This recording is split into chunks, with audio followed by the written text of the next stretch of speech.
YouTube, my name is Mesa Sean, and welcome back to another Destiny 2 video. Alright folks, strap in, we have a lot to cover in this video. We're going to go over the beginning, or I should say the first maybe 3 to 4 steps of the Divinity Exotic Trace Rifle quest, which will involve the Garden of Salvation raid. The Garden of Salvation raid was beaten today in about 6 hours, and I believe it was Esoteric's team or Esoteric's clan. If you're not familiar with him, check him out on YouTube. Just do a search for Esoteric Destiny 2. He's the guy that's just a PvE beast, and he does a lot of soloing things. Anyway, we're going to talk about that quest. We're going to talk about just a loot bonanza that the Vex Offensive is. I'm talking, this thing is so farmable. You can get exotics. You can really farm for stat rolls on your armor. You could farm for weapons. And pretty much every run, you're getting tons and tons of loot. And in fact, I got my Monte Carlo from running it. And we were running it all night tonight. And a few of us, I'd say, yeah, about 4 or 5 of us got at least one exotic tonight. The Vex Offensive will also offer you a Tier 1 powerful drop, a Tier 2 powerful drop, and even a Tier 3 powerful drop. And they're all fairly simple. You can get them all done really quickly, and also you can do them on all 3 characters, of course. Before we kick this off, check out my last video where I go over the Leviathan's Breath exotic quest and some other news, because I'm giving away a set of Astro A50s. I am sponsored by Astro, so if you do need a discount on any Astro products, well, click the link in the description. It'll help me out and you'll get yourself a little bit of a discount. And if you like this video, hit that like button and subscribe if you're not a subscriber. Let's do this, folks. Let's talk about Monte Carlo first. Now, Monte Carlo you can get as a random drop. There's no quest or anything for that. You just got to get lucky. And, well, I got lucky tonight, and a number of us got lucky with exotics because they were helping out with our power levels. Now, I did not get along with Monte Carlo in Destiny 1, but, man, it is awesome in Destiny 2. And if you're into melee builds, it is absolutely phenomenal. Here I'm running the Attunement of Grace on my Warlock, which is my well, okay? And when I get a melee kill or a melee hit, yeah, I forgot, it's not a kill, it's a hit. When you get a melee hit, well, you become empowered, okay? And you're going to do some bonus damage.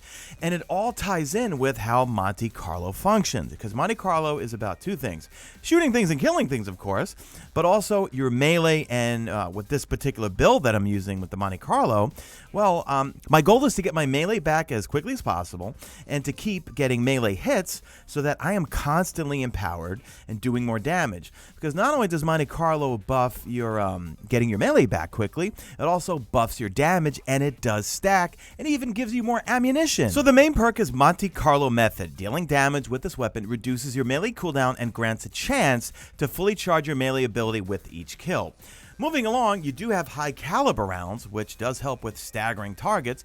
And then you have Markov Chain, and you'll notice in those clips back there, well, it stacks. This weapon gains increased damage from melee kills and also kills with this weapon. So if you're getting melee kills or just regular kills with the weapon, you're going to get increased damage. But then also melee kills will grant ammo for this weapon. So I found that I was just hosing everything down, never running out of ammo. On the particular build I was running, I was getting constant melees, and I was constantly empowered and constantly empowered, and then stacking that with Markov Chain. Man, I was unstoppable. I was wasting everything in my path. And yes, as you saw, I did go buy the ornament. I don't care. It looks so cool, and you'll see it when we go over the Divinity quest because I put it on my character for that quest. So, all right, let's get into the first 4 or 5 steps for the Divinity quest. That's the Exotic Trace Rifle. That's going to be the raid exotic. So the first step is you need to go into this cave here that's on the Lunar Battlegrounds, and I showed this to you guys the other day, but it's right outside of where you initially kicked off the story mission. It's really easy to find a video that I put up the other day to get to here in the description. So you come in here, and the first step is going to be to kill a whole bunch. Well, actually, I did all this solo, guys, just so you know. You could do the solo depending on your power level. For this whole thing, because it does involve the raid, actually, I was about 930, and yeah, only the final part that I'm going to show you in this video was a little challenging. So you're going to come in here, and there's going to be just waves and waves of Vex, and then you're eventually going to be greeted by a big old boss that you need to kill. Now, he wasn't particularly hard, and again, I said I'm at 930, 932 here, so I just put a well down, and I started shooting him with my hammerhead, and then he died in 2 shakes of a lamb's tail.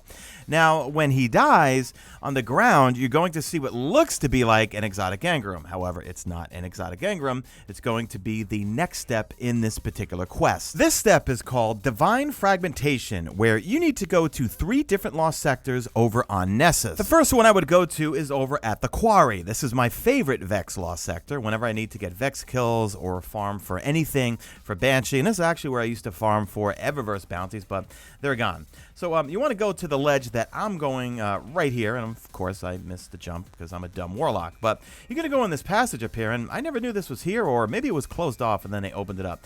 You're going to see this little, I don't know what you call it.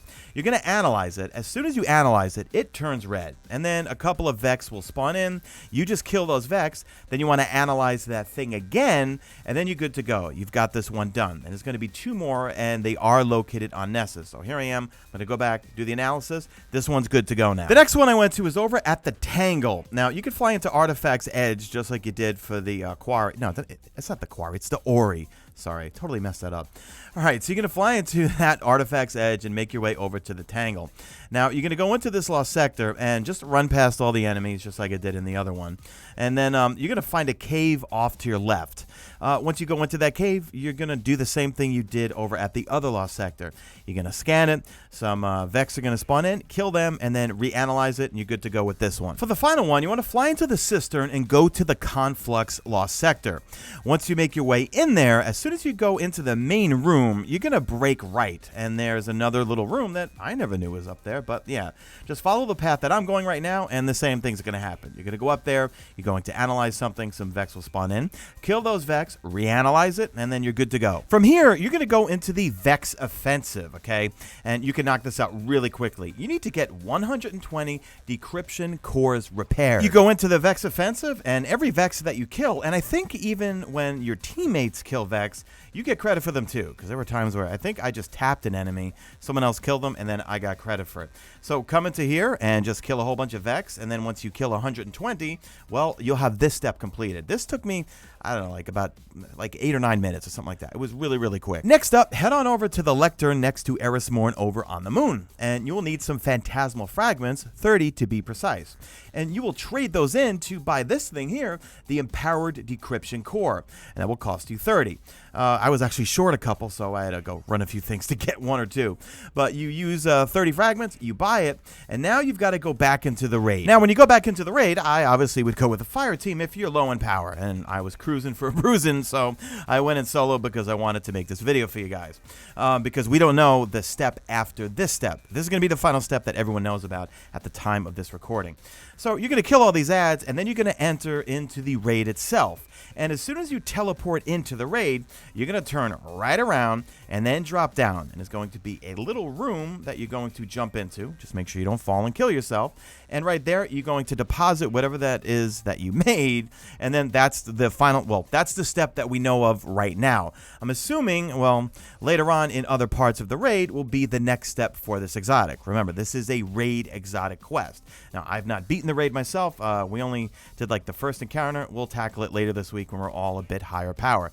All right, now let's talk about the just loot bonanza. That is the Vex Offensive. First off, Ikor Ray will have a quest step called Vex Invasion, where you need to defeat 100 Vex on the moon and also defeat 3 Gate Lords. And it is a tier 1 powerful gear reward, and you also get what's called Vex Mind Components. These will be used to craft weapons. So there's 3 different areas where these events can happen: Archer's Line, the Hellmouth, and also Anchor of Light. And in a nutshell, what we found was wait for a public event in one of these areas. After the public event hits, roughly 2 to 3 minutes is when the Vex Invasion would spawn in. So if you're in a fire team, just spread out, have 1 person at Archer's Line, 1 over at Anchor of Light, and 1 at the Hellmouth. Then you're going to go see Eris Morn, and wow, she's got a raid banner for you. Well, I think that's for the new folks, because at the final part of the Vex Offensive, well, you could put down a raid banner. So anyway, she's going to have another quest step for you, and that's complete a Vex Offensive, and you would get a powerful gear tier 1 reward. Now, you notice I have a whole bunch of bounties. I'm cashing them in. Now, those are Vex bounties, and they gave me some Vex Mind Components. I forgot to mention before. Ikor Ray now has a whole bunch of different bounties, but then also these schematics. Now, the different weapons that are available with the Vex Offensive is going to be a hand cannon, a pulse rifle, a scout rifle, and a submachine gun. Now, you could craft them with Ikora's bounties there, but you don't really need to. You could just go into the Vex Offensive because there is so much loot to get, and these weapons will drop there. But also, more importantly, if you're looking to farm for the perfect armor stats, intellect, discipline, strength, mobility, recovery, resilience, this is the place to farm for that stuff, guys. So the hand cannon is kind of like the Trust from the Drifter. The scout rifle is an aggressive frame, kinetic, really hard hitting. Submachine guns, a 900 round per minute submachine gun, really fast firing. And then the pulse rifle, it's an adaptive frame, 390 per minute. I got a pretty nasty roll on one. I got Feeding Frenzy and also Rampage on it. Not really my cup of tea in terms of its fire rate, because I'm an Outbreak Prime person and I can't take that off my persons, but I'm gonna mess around with it and see how I like it. But the main thing is you could farm this thing over and over and over for not only better rolls on the weapons, but the armor. I mean, armor stats, if you're looking for the perfect roll, and this is where build crafting comes in, Vex Offensive, it's the way to go. So if you're a new player or even a veteran player, well, there's so much loot to get. If you're looking for the stats, armor's going to drop like crazy. In terms of weapons, you're going to get random rolls, because in each run that you do, there's going to be 3 different chests that you can loot. You're going to have 2 middle ones, and then also the final chest. The only criticism that I have about it is I wish we had more weapons. There's only 4, all right? And I need my 450 round per minute auto rifles. Where are they, Bungie? Everything is non-450 rounds per minute. It's either 360 or a 600 or a 900. Wait, actually, are there any 900s? I don't know.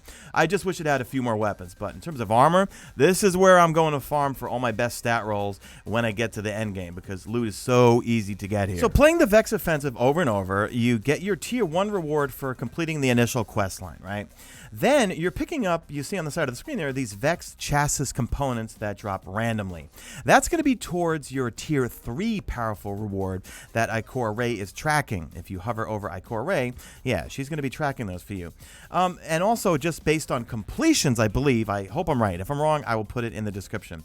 The tier 2 reward just comes from you doing a number of runs of Vex Offensive, and I think you track that by just hovering over the Vex Offensive, which you launch from the Moon directory. Now, in terms of mechanics, you saw we just were shooting some oracles with the good old craniums, like from Eater of Worlds, and the rest of the stuff is pretty much just straight up just shoot everything and survive. Now, this also can act as an ultimate glimmer farm, too, because you could put on Circuit Scavenger for just 1 energy. Defeating Vex combatants grants extra glimmer, and this mod does not stack. So you could throw that on there if you're low on glimmer, come into the Vex Offensive and just kill Vex, and you're going to get a ton of glimmer. Now here you can see on screen we've got a barrier champion. Yep, guys, we have champions in Vex Offensive. So you also will find some overload champions too. So you might want to throw on some weapons and also slot them with your seasonal artifact mods that are anti-barrier rounds and also overload rounds to help out with those. When you get to the final boss fight, it's fairly straightforward, and I'm not sure if it's going to change every week, but you could place down a raid banner and fill up your super and also your heavy ammo. To kill this boss, you need to take his shield down, and to do that, you kill these minotaurs and they will drop a cranium, and you simply fire the cranium then at the boss, and eventually his shield will come down. So not really a difficult fight. I was running Well of Radiance with an Edge Transit, go figure, and we would just get in the center, and we would 2-phase him each time. I don't know if we were higher in power, we could 1-phase him. I think he does have some sort of immunity thing where he does go immune, because we were getting him really low, and then all of a sudden he would just go immune. So I'm loving it so far. There's so much loot to get. I am at the point where I'm chasing stat rolls. Once I finish all of my powerful gear stuff, you can get a tier 1, tier 2, tier 3. This whole thing is a win-win situation. I think Bungie did a really good job with this thing, and the Black Garden is absolutely gorgeous. All right, guys, I hope you found this video helpful, and if you did, a like rating is very much appreciated. Leave me a good old hashtag made it to the end if you did make it to the end. If you would like to become a channel member and further support this channel, click the link in the description. We've got an awesome community we're building, the Mesa Army. We've got a channel member Discord. We've got a Mesa Army clan that's for channel members. And yeah, it's awesome, guys. I love hanging out with you guys and also playing with you guys. So anyway, drop a like in this video only if you see fit. Follow me on Twitter at MesaSean. Check out my stream, usually and always on YouTube. And that's it. I am out of here like Vladimir.